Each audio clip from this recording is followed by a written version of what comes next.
This is the Big Small Business Show, and this is our expert slot. Now, change can cause big stress, whether it's in your personal environment or in the workplace.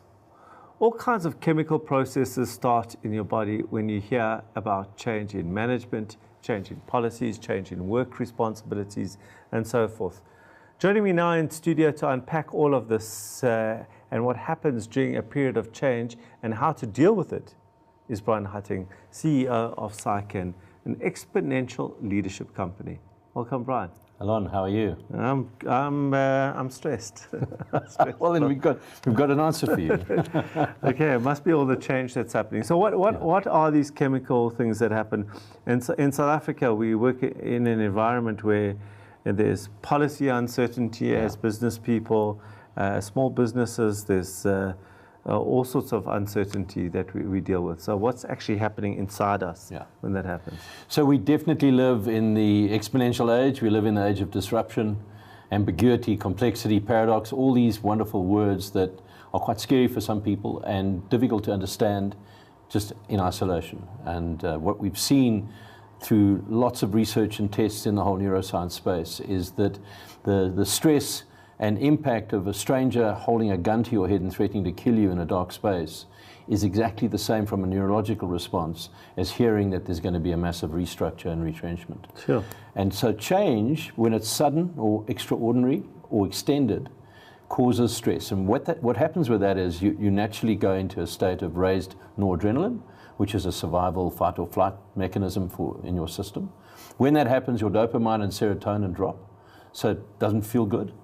And that's fine if it's in an instant, but when this continues for a sustained period of time, it's not a healthy space to be in.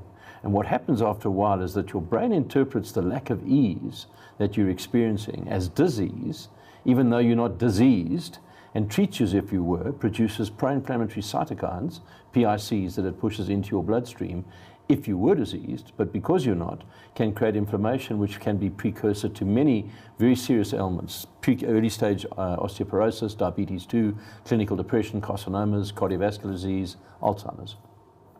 So one of the things one has to step back and look at and understand is that a positive neurological stroke chemical state is dependent upon a sense of purposefulness, accomplishment, and a sense of autonomy or mastery, ability to determine your own destiny and direction.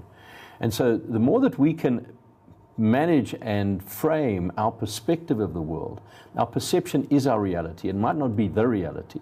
So with all these things coming at us, how are we responding to it? How are we thinking? What are we saying? How are we responding physically to it will determine what the impact of that is going to be. So the more that we can become aware of these uncertainties and what's going down, the more likely we are to be able to do something about it. So can I try and paraphrase what you're saying, if I understand?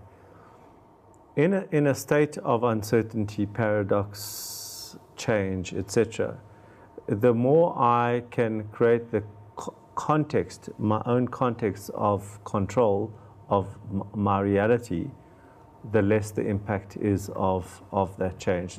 And I do that through understanding where I want to go, through purpose, what I want to do, where I want to go. That's a good way of putting it into a précis. I think that if we look at the fact that naturally we're twice as programmed to avoid risk and to avoid our fears, that's a defense mechanism and a protective mechanism, than it is to move towards something. But many people, most people, don't have formalized, specific, defined goals. A lot of people are just moving through life, experiencing it and different degrees of success and well-being, or not.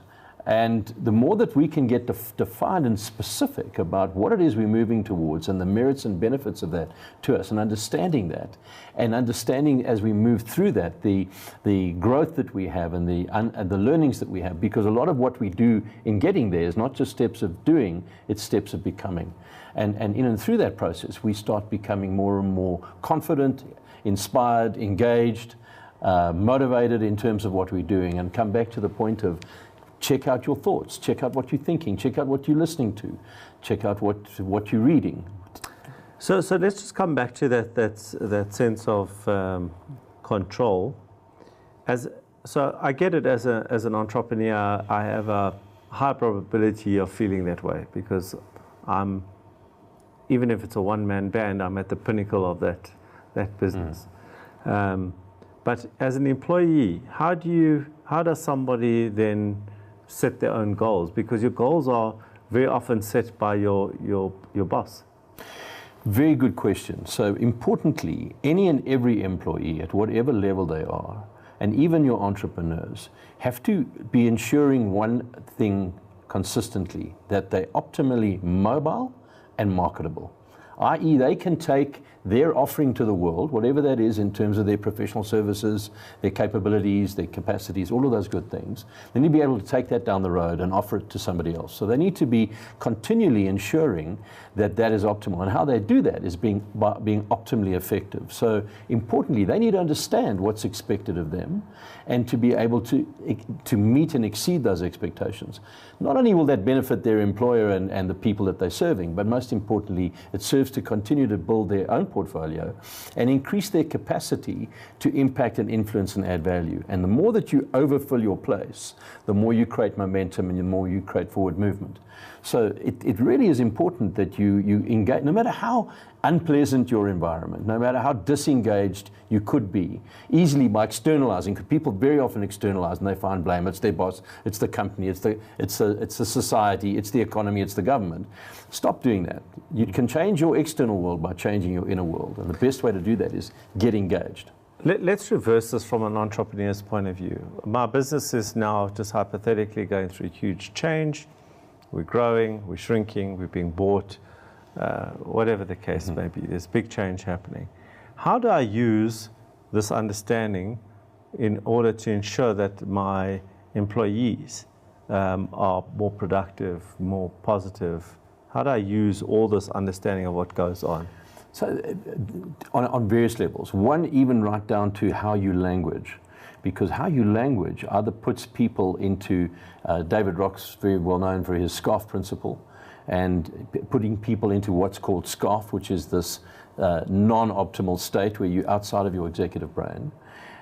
How you language and how you engage, how you show up as the leader is going to make a significant difference to that. You know, have you got children, Allon? I've got two. You will know that you don't inform children, you form them. You form them by the example you set and the love you show them and the impact that you have on their lives.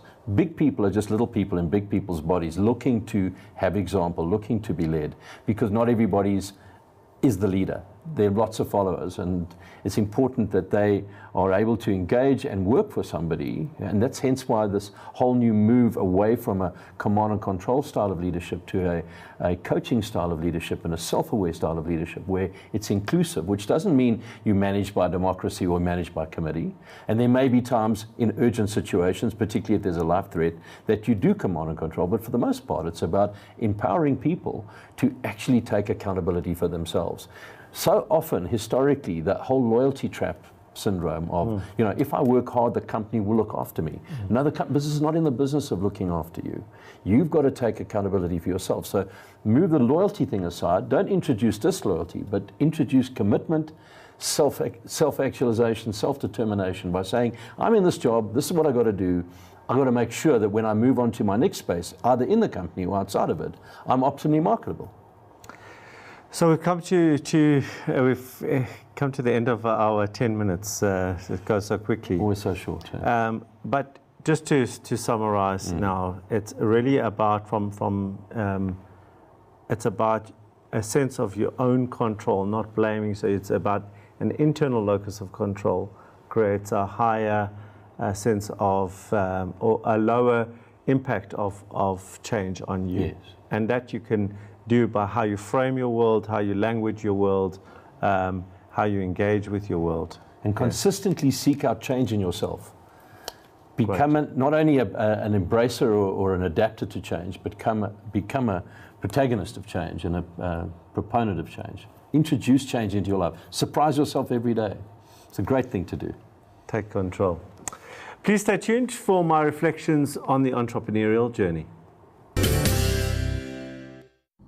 Well, it's time for my reflections on the entrepreneurial journey. And from time to time, you'll see that I put out a tweet, and we'll be talking about that tweet either on my handle at Allon Raiz or my Instagram at the same handle, Allon Raiz, but in far more depth. Today's tweet is entitled, "Waiting to be led as an adult is the equivalent of waiting to be fed. If you feed yourself, lead yourself." This really is something close to my heart, and I see it with not just entrepreneurs, but in broader society, where people are just waiting to be told what to do. There is no insight into the internal leader that is within every one of us. And I have a very sort of cruel approach to this, which is that if you feed yourself, you should lead yourself. If you're old enough to feed yourself, you should be old enough to lead yourself. And you as a leader should be encouraging that kind of mindset in all the people who work around you, even above you, below you, and around you. And particularly as an entrepreneur, one of the most important things that you should do is enable your company, enable the leadership within the company to make decisions, to make mistakes, so that they too can grow as human beings and in turn help grow your business. Well, that's it for my reflections for today. I hope you enjoyed today's show. Do remember, if you think it, write it down and make it a reality.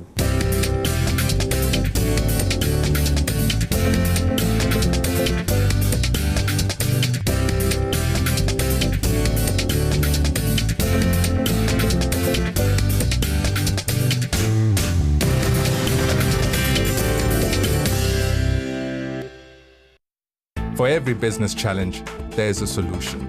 The Big Small Business Show is made possible by MTN Business. And by Chartered Accountants of South Africa. Lead your industry with a responsible partner. Partner with the CASA today.